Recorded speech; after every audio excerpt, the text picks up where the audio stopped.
আজকের তাজা news update. বাংলায় বিজেপির সরকার হলে বন্ধ হবে তৃণমূলের দুর্নীতি। ওরা নিপীড়িতদের টাকা লুট করছে, কটাক্ষ মোদির। মুর্শিদাবাদের মাটিতে এক নতুন গাদ্দার গজিয়েছে। বেলডাঙ্গার ঘটনায় নাম না করে হুমায়ুনকে কাঠগড়ায় তুললেন অভিষেক। কলকাতা হাইকোর্টের ৪৪তম প্রধান বিচারপতি হিসেবে শপথ গ্রহণ করলেন সুজয় পাল। কেন্দ্রীয় আইনমন্ত্রীর উপস্থিতিতে কেন্দ্রের বঞ্চনা নিয়ে সরব মমতা। বিপর্যয় ডেকে সাংবিধানিক গণতন্ত্র রক্ষার অনুরোধ বাংলার মুখ্যমন্ত্রীর। প্রথম বন্দে ভারত স্লিপার ট্রেন উদ্বোধন। শনিবার ৩টি অমৃত ভারত স্লিপার এক্সপ্রেস পেল পশ্চিমবঙ্গ। মমতার গড়ে বারবার ধাক্কা। পূর্ব ভারতের অধরা দ্বীপ দখল করাই এখন প্রধান লক্ষ্য কেন্দ্রীয় তথা মোদী সরকারের। টাটা বাধ্য হয়েছিল ছেড়ে যেতে। সিঙ্গুরের জমিতেই মোদির ৮৩০ কোটি টাকার প্রকল্পের শিলান্যাস। মোদির সময় ডিম ভাত। সিঙ্গুরে বিজেপি কর্মীদের ভোজের আয়োজন উস্কে দিল তৃণমূলের ডিম ভাত স্মৃতি।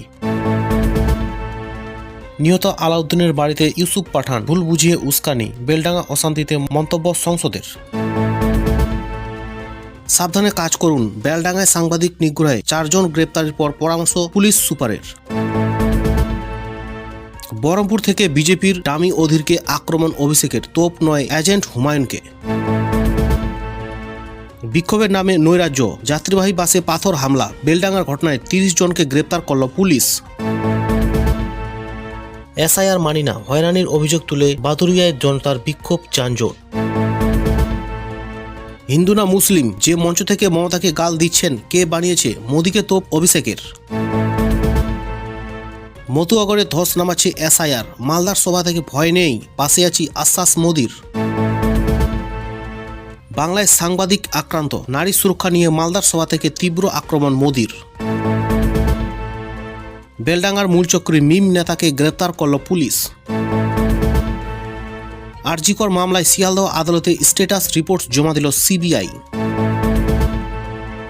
বিপাকে ইন্ডিগো। ডিসেম্বরে উড়ান বিভ্রাট নিয়ে বিমান সংস্থাকে প্রায় ২২ কোটি টাকা জরিমানা ডিজিসি এর। মাঝ আকাশে বোমা আতঙ্ক। দিল্লি থেকে বাগডোগরা যাওয়ার পথে লখনৌতে এমার্জেন্সি ল্যান্ডিং ইন্ডিগোর। ওজন ২১০ টন, উচ্চতা ৩০ ফুট। মহা সমারোহে বিহারের চম্পারণ জেলায় স্থাপিত করা হলো বিশ্বের বৃহত্তম শিবলিঙ্গ। পুরোপুরিভাবে বন্ধ হচ্ছে নগদ লেনদেন। টুল ট্যাক্স নিয়ে বড় সিদ্ধান্ত কেন্দ্রের। নিয়ম চালু 1 এপ্রিল থেকে। সুন্দরী মেয়েদের দেখে ছেলেরা বিভ্রান্ত হয় বলেই এত ধর্ষণ। কংগ্রেস বিধায়কের মন্তব্য নিয়ে বিতর্ক। লাল সন্ত্রাসে লাগাম ছত্তিশগড়ে। নিরাপত্তা বাহিনীর অভিযানে খালাস ২ মাওবাদী। বাংলাদেশে আবার এক হিন্দু যুবক হত্যা। বেপরোয়া গাড়ি দিয়ে পিষে দিল যুবককে। ঘটনায় নাম জড়ালো বিএনপি নেতার। ভোটের পরেই চিকেন নেকে বাড়তে পারে বিপদ, ইঙ্গিত দিলেন আওয়ামী নেতা। বিরলের মধ্যে বিরলতম। ৭ বছরের শিশুকন্যাকে ধর্ষণে দোষীকে ফাঁসির সাজা শোনাল গুজরাট আদালত। ভারত চড়া শুল্ক চাপিয়ে রেখেছে আমেরিকার ডাল শস্যে। কমাতে বলুন। ট্রাম্পকে চিঠি দিয়ে আর্জি তার দলের নেতাদের। মুম্বাই পুরসভা ভোটে ১১৮ আসনে জয়ী বিজেপি শিবসেনা জোট। উদ্ধব ঠাকরে ঝুলিতে ৬৫ আসন। ইডির দপ্তরে পুলিশি অভিযান পূর্ব পরিকল্পিত বলল ঝাড়খণ্ড হাইকোর্ট। তদন্ত স্থগিত রাখার নির্দেশ। পশ্চিমবঙ্গের মতোই ঠিক একই ঘটনা। ১৭ মাস পর হাসিনার আওয়ামী লীগের প্রথম সাংবাদিক বৈঠক ভারতে। ইউনেস্কো তোপ বার্তা বাংলাদেশের নির্বাচন নিয়েও। গ্রিনল্যান্ড ইস্যুতে ডেনমার্ক, নরওয়ে সহ ৮টি দেশের উপর 10% শুল্ক চাপালো ট্রাম্প। ইরানে গণবিক্ষোভে মৃত্যু বেড়ে ৩,০০০ জন। সেখানে আটক ১৬ জন ভারতীয় নাবিককে কথা বলতে দেওয়া হোক, দূতাবাসের সঙ্গে আর্জি ভারতের। গ্রোক বিতর্কের মাঝেই এক্স বিভ্রাট। বিশ্বজুড়ে কেন থমকে এলন মাস্কের সংস্থার পরিষেবা? আমেরিকার পয়সায় ভারতকে এআই পরিষেবা দিচ্ছে চ্যাট জিপিটি। ট্রাম্পের উপদেষ্টার মন্তব্যের নতুন সংঘাত। দক্ষিণ আফ্রিকায় ব্রিক্স এর নৌসেনা মহড়ায় নেই ভারত। কারণ কি? ট্রাম্প অবস্থান স্পষ্ট করল নিউ দিল্লি। ধন্যবাদ দিয়েও ডিগবাজি। সময় এসেছে। খামেনির সরকারকে উৎখাতের ডাক। ট্রাম্পের বাঁধবে যুদ্ধ। ফিরল MH370 বিমান। বিপর্যয়ের স্মৃতি। মাঝ আকাশে নিখোঁজ ইন্দোনেশিয়ার যাত্রীবাহী বিমান। ঘটনা ঘিরে তুমুল চাঞ্চল্য। এবার ঘন কুয়াশায় বিপর্যস্ত পাকিস্তান, একাধিক দুর্ঘটনায় প্রাণ গেল 23 জনের, আহত বহুজন। খুন হচ্ছেন হিন্দুরা, এবার বাংলাদেশের পরিস্থিতি নিয়ে উদ্বেগ প্রকাশ করলেন ব্রিটিশ এমপিরা। দক্ষিণ কোরিয়ায় সামরিক আইন জারি করে পদচ্যুত প্রেসিডেন্টকে 5 বছরের কারাদণ্ড, হতে পারে মৃত্যুদণ্ড।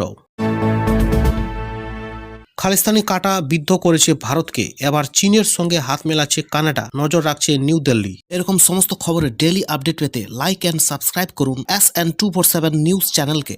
আসছি বিস্তারিত আলোচনায়। পূর্ব ভারতের অধরা দ্বীপ রাজ্যটি দখল করাই এখন তার প্রধান লক্ষ্য। নির্বাচনের বছরের পশ্চিমবঙ্গের প্রথম জনসভাতে বুঝিয়ে দিলেন প্রধানমন্ত্রী নরেন্দ্র মোদী। মালদার জনসভা থেকে প্রধানমন্ত্রী পশ্চিমবঙ্গবাসীকে মনে করিয়ে দিয়েছেন প্রায় গোটা পূর্ব ভারত বিজেপি শাসনাধীন, কিন্তু ঝাড়খণ্ড পূর্ব ভারতের এখনও বিজেপির দখলে নয়। কিন্তু তাদের অশ্বমেধার ঘোড়া আটকে রয়েছে মমতা বন্দ্যোপাধ্যায়ের রাজ্যে। সেই বাধা এইবার টপকাবে বলে আত্মবিশ্বাসী মোদী। উন্নয়ন চাইলে বিজেপিকে যে ক্ষমতায় আনতেই হবে, সে বার্তাও প্রকান্তরে শুনিয়ে দিলেন। মোদীর কথায়, আজ আমাদের দেশ কাজ করেছে 2047 সালের মধ্যে উন্নত দেশে পরিণত হওয়ার লক্ষ্যে। আর উন্নত দেশ হতে গেলে পূর্ব ভারতের উন্নতি খুবই জরুরি। পূর্ব ভারতের রাজ্যগুলিতে বিজেপির পতাকা উড়তে যে অনেকটা সময় লেগেছে, মোদীর ভাষণে সে সংক্রান্ত আপেক্ষের আভাসও স্পষ্ট ছিল। তিনি বলেন, দশকের পর দশক ধরে ঘৃণার রাজনীতি করা লোকেরা পূর্ব ভারতকে কবজা করে রেখেছিল। বিজেপির এই রাজ্যগুলিকে ঘৃণার কারবারিদের কবজা থেকে মুক্ত করেছে।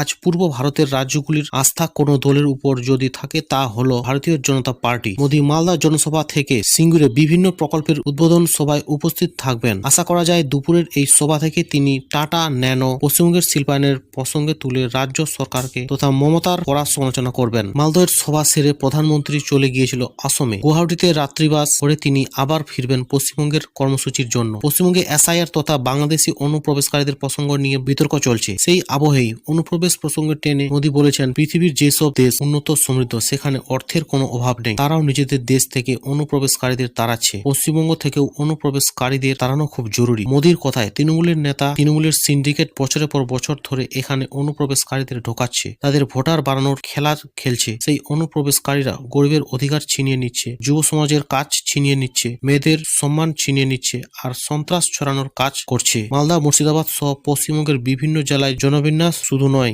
এই অনুপ্রবেশের কারণে বিভিন্ন এলাকায় ভাষাও বদলে যাচ্ছে বলে মন্তব্য করে প্রধানমন্ত্রী উদ্বেগ প্রকাশ করেন।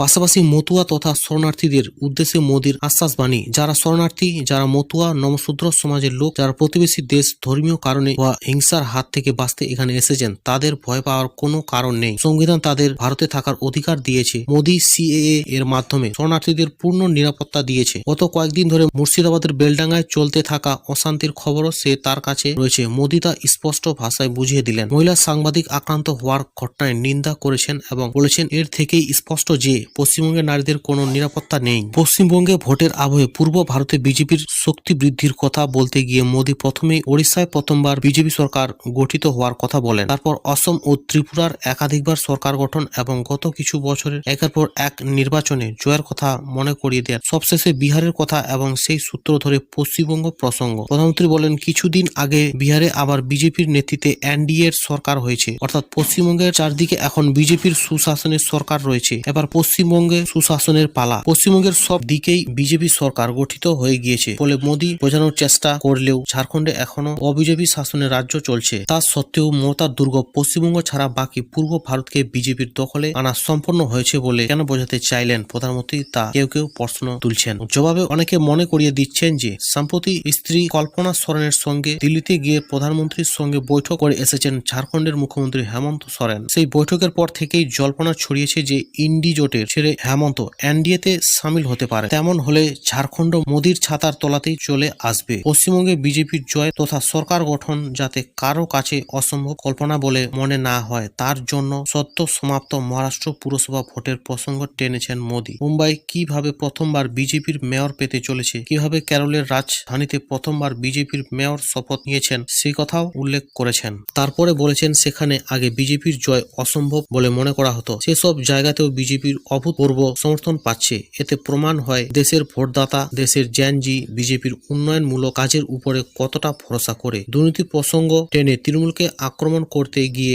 আবাস যোজনা, জলবাহিত পানীয় জল, বিনামূল্যে রেশন সহ নানা প্রকল্পের সুবিধা লুট হওয়ার অভিযোগ তুলেছেন প্রধানমন্ত্রী মোদী। মালদহে বন্যা ত্রাণের নামে কতটা দুর্নীতি হয়েছে সে সংক্রান্ত সিএজি রিপোর্টের কথা উল্লেখ করেছেন। আয়ুষ্মান ভারত প্রকল্পের বিনা খরচায় চিকিৎসা বা পিএম সূর্য ঘর প্রকল্পে বাড়ির ছাদে সোলার প্ল্যান বসিয়ে বিদ্যুৎ বিল শূন্যে নামিয়ে আনার সুযোগ থেকে তৃণমূল সরকার পশ্চিমবঙ্গের মানুষকে বঞ্চিত রাখছে বলে অভিযোগ করেছেন।